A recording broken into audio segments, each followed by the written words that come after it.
Welcome to the Learning Pines YouTube. We hope this video helps. You begin by building structure quickly. Open Excel for Microsoft 365, pick blank workbook or a template, then save to OneDrive and turn on auto save so changes persist. Next, create and rename sheets for each data area. Freeze the header row so you keep labels visible while scrolling. Once set, format headers with bold and color to guide users. Make sure to set column widths and wrap text so data is readable before you import or enter any numbers. Now import and clean your data using built-in tools. Use Get Data to pull CSVs, Excel files, or database tables. Then open Power Query to trim spaces, split columns, change data types, and remove duplicates. This prevents calculation errors.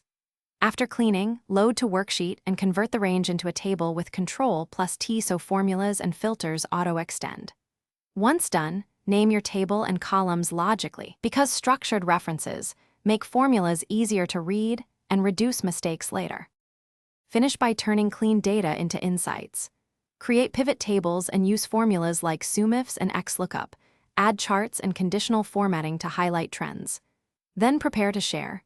Protect sensitive sheets, set editing permissions, and share the workbook via OneDrive or Teams so collaborators can work simultaneously. If something breaks, first check data types and table names, then review formula references and Power Query applied steps. This single troubleshooting sequence resolves most issues. Thanks for watching.